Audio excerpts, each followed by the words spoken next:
Okie dokie. You guys remember that random spider isekai video I made like a year and a half ago? No? That's fair.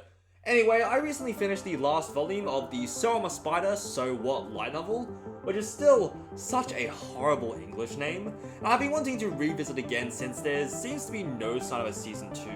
Unfortunate, I know, no more CG monkeys. So if anyone has been waiting for the sequel to that old video, here it is. Let's start with the star of the series, Kimiko. She's still as charming as ever, even more so now that she's gotten a partially human form. Looking at where the anime left off, we're well past the days of grinding away in the Elroy dungeon, as she's basically a monster in the literal sense.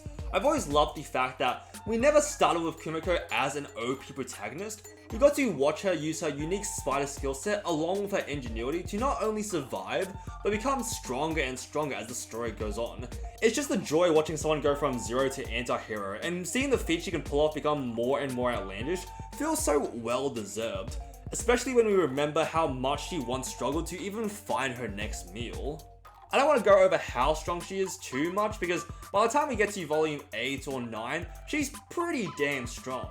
Like, really strong. Like, really strong. Some of you might be a bit worried if she's so goddamn strong. Heh, get it? Doesn't that mean we lose a bit of the stakes? Well, no, because what draws you to Kumo Desuga Nanika isn't the action, but the characters and the world they live in. We'll get to that in a bit more later. Going back to Kimiko, or Shira as I'll start calling her, I love that her interactions with most people haven't changed, even though she can now communicate properly and look vaguely human. Everyone that meets Shira sees her as this complete anomaly, unfathomably beautiful to an eerie degree, never saying more than a few words but containing what seems to be unlimited power, enough to destroy a few kingdoms twice over. But we as readers are constantly listening to her inner monologues, where she's constantly berating everyone, only staying silent because she's like the queen of introverts, one that could only rival Bocchi. There is one character that eventually comes to understand Shira's true nature, and that is Ariel, the Demon Lord. We don't get to see much of her in the actual anime, but in the light novel, she is such an intriguing character. Her motives for being an evil demon lord, her ambitions to save a certain someone, the way she sees the world that Kumo Desuga is set in. She's honestly one of my favorite alongside Shiro, and to say any more is to spoil a major reveal in the story. What I can say is that the connection she forms with Shiro just feels so genuine. From someone that wanted nothing but to wipe her off the face of the planet, to awkwardly forming a temporary truce due to Shiro's unkillable tenacity, to the both of them caring so dearly for each other, basically hand in hand as they fight against the rest of the world. There's a lot of great characters in Kumo Desu, from the silent overseeing God Dragon Black, to the shrewd playmaking Pontiff Dustin, and even Shun. Yes, Shun, the boring hero we kept switching back and forth to in the anime.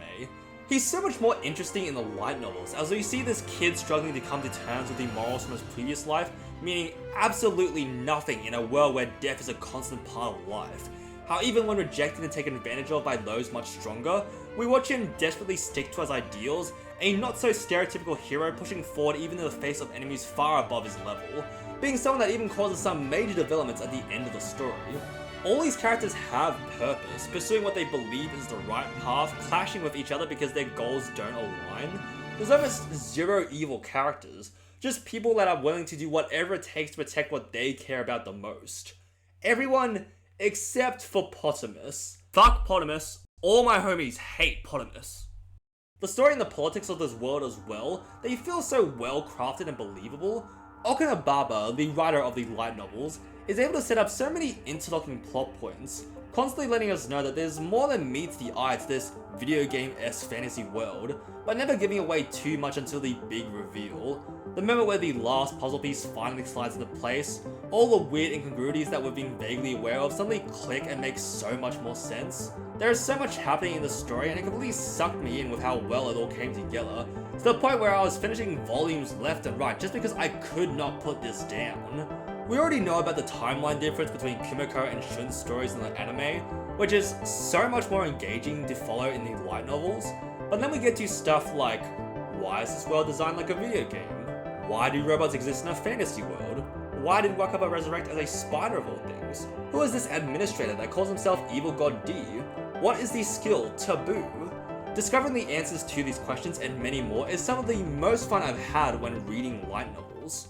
Like, to just give you a taste of how crazy this story gets, skip ahead to avoid spoilers. In one of the middle volumes, Shiro stumbles upon an underground base built from advanced technology and accidentally awakens a ginormous UFO that threatens to destroy the planet, which forces the 4 factions, humans, demons, dragons, and elves, to form a temporary truce so that they can stop the end of the world, leading to Shiro riding on a wind dragon, carrying a bazooka, while an army of human soldiers, giant spiders, elemental dragons, and robot elves must hold back an onslaught of tanks and fighter jets. And I'm just sitting here, halfway through the volume, suddenly realize, what the fuck am I reading? How did we change from fantasy to sci-fi so quickly, and why am I accepting it so readily? I'm amazed at how absorbed I was that I failed to realize how absurd the story had become, and shocking enough, it all makes 100% complete sense. Out of context, it sounds like the story had completely gone off the rails, but any readers watching know that this is just because of that one character that did that one thing in that one backstory. This isn't even that crazy compared to some of the later arcs. If you want to know more, you're going to have to pick up the light novels for yourself. Although, as much as I don't want to, I do need to mention one thing. Kubo Desu ga Nanika doesn't quite stick the landing.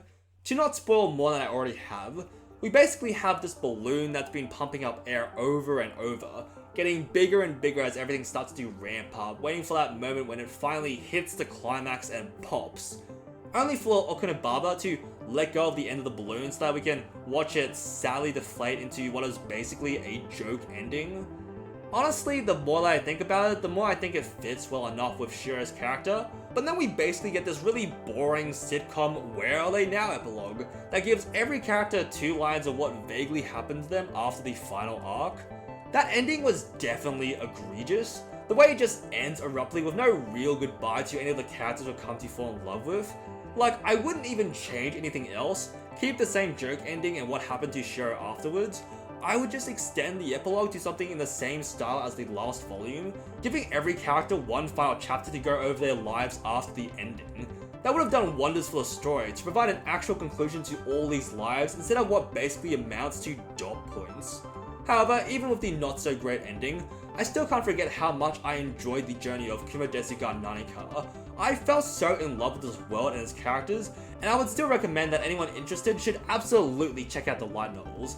This is a great isekai, no doubt about it. Thanks for watching. If you'd like me to swallow a planet-destroying bomb, let me know in the comments below and tell me your thoughts while you're down there. Like and subscribe for more content, let me know if there's something you'd like me to cover. I like to talk about anything that interests me. That's all I wanted to say. I hope you all have a good day.